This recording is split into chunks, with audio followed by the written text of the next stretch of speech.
अभिवादन स्वीकार कीजिए ब्रजेश मिश्रा का और आप देखना शुरू कर चुके हैं द डिबेट। बहनों भाइयों, 22 जनवरी की तारीख जैसे जैसे नज़दीक आ रही है, राजनीतिक विवाद भी उतनी ही तेजी से बढ़ रहे हैं। दरअसल प्राण प्रतिष्ठा कार्यक्रम का इन्विटेशन विपक्ष के लिए उसके गले की फांस बनता जा रहा है।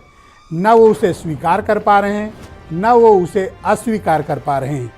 अब तक विपक्ष के सभी बड़े नेताओं को विश्व हिंदू परिषद, आरएसएस या फिर दूसरे उनके अनुसांगिक संगठनों द्वारा आधिकारिक निमंत्रण पत्र भेजा जा चुका है या भेजा जा रहा है, लेकिन विपक्ष का अभी स्थिति इस पर स्पष्ट नहीं है। दरअसल विपक्ष के लिए इस कार्यक्रम को मना करना भी उतना ही परेशानी का विषय है जितना इसे स्वीकार करना। तो दरअसल प्राण प्रतिष्ठा के कार्यक्रम को लेकर विपक्ष में गजब का असमंजस छाया हुआ है। जाएं तो क्या होगा और नहीं गए तो क्या होगा, दोनों पर बात गई है फंस। आज की परिचर्चा इसी विषय पर। बहनों भाइयों, भारतीय जनता पार्टी, उसके अनुसांगिक संगठन, इन सब ने एक ऐसा दांव चला है कि विपक्ष न उसे उगल पा रहा है, न निगल पा रहा है, न स्वीकार कर पा रहा है, न अस्वीकार कर पा रहा है। दरअसल तीर्थ ट्रस्ट ने जो इन्विटेशंस जारी किए हैं, वो इन्विटेशंस विश्व हिंदू परिषद, आरएसएस, उनके अनुसांगिक संगठनों के माध्यम से विपक्षी पार्टी के बड़े नेताओं को भेजा गया है, कुछ को भेजा जा रहा है। दरअसल विपक्ष अब तय नहीं कर पा रहा कि वो इस कार्यक्रम में शिरकत करे अथवा ना करे। क्या होगा अगर विपक्ष इस कार्यक्रम में शिरकत करेगा? विपक्ष को आशंका ये है, बल्कि आशंका क्या, उनको यकीन है कि ये कार्यक्रम बीजेपी का है। बीजेपी वहाँ तामझाम के साथ प्रदर्शन करेगी, अपने अचीवमेंट्स को ढोल नगाड़े बाजे के साथ प्रचारित प्रसारित करेगी और उनके हिस्से सिर्फ वहाँ पर जयकारा लगाने के अलावा और कोई काम होगा नहीं। तो विपक्ष का मानना है कि अगर इस चाल में फंसे तो नुकसान, दूसरी कम्युनिटी में मैसेज भी गलत जाएगा कि जिस मुद्दे के आप खिलाफ खड़े रहे, जब प्राण प्रतिष्ठा हुई तो आप वहाँ नारे लगा रहे थे।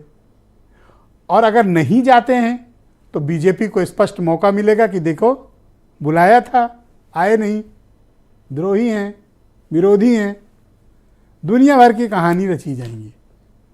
तो अब विपक्ष के सामने इस बात का असमंजस है, क्लैरिटी का अभाव है कि वो जाएं या ना जाएं।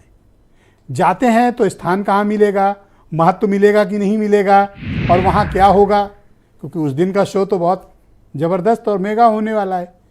लिहाजा जिनको इनविटेशन मिल गया है वो चुप मार के बैठे, कह रहे हैं मिलेगा तो जाएंगे, या जिनको मिल गया है वो कह रहे हैं भगवान बुलाएंगे तो जाएंगे। कांग्रेस कह रही अभी डिसाइड नहीं किया है। बीएसपी इन सब चक्करों में पड़ती रही, इनविटेशन दो या ना दो, उन्हें नहीं जाना, उनका तय है। वो इकलौती पार्टी जिनका डिसाइड है। आम आदमी पार्टी हो या अन्य दल हो, सब जगह गहरा असमंजस है। करें क्या? गए तो मुश्किल और नहीं गए तो भारी मुश्किल। अब चयन इनको करना है कि इधर कूदें या उधर कूद जाएं।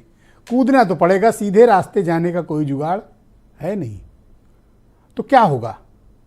क्या इस असमंजस को जो विपक्ष में छाया हुआ है, भारतीय जनता पार्टी पूरी तरह से कैश करने को तैयार है? जवाब है हाँ, बीजेपी तैयार है इसके लिए, और इसके लिए बहुत आक्रामक रणनीति भी बन रही है। बहनों भाइयों, आप कुछ स्टेटमेंट सुन लें इस असमंजस से भरे हुए, उसके पश्चात हम इस डिबेट को आगे बढ़ाएंगे।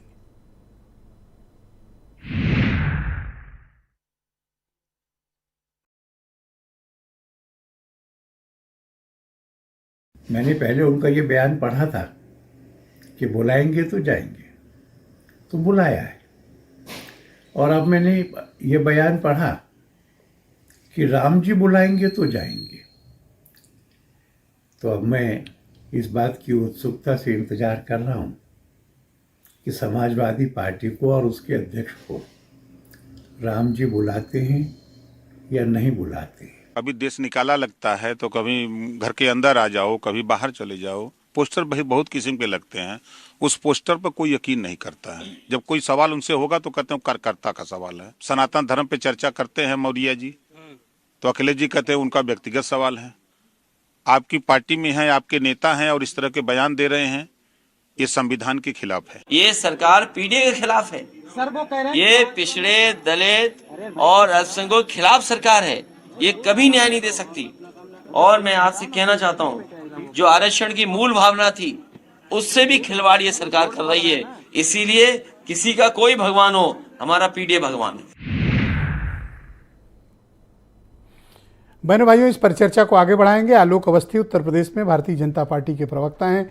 भुवन भास्कर जोशी मेरे साथ मौजूद हैं, समाजवादी पार्टी के प्रवक्ता हैं। महंत राजू दास, हनुमानगढ़ी के जाने माने महंत, भी मेरे साथ ज्वाइन कर रहे हैं। और राजू दास जी के पक्के दोस्त आसिम वकार, MIM के राष्ट्रीय प्रवक्ता, वो भी मुझे डिबेट में ज्वाइन कर चुके हैं। उमा शंकर पांडे उत्तर प्रदेश में कांग्रेस कमेटी के प्रवक्ता हैं। और थोड़ी देर बाद एक बहुत ही महत्वपूर्ण शख्सियत हमारे साथ इस परिचर्चा का हिस्सा बनेंगे।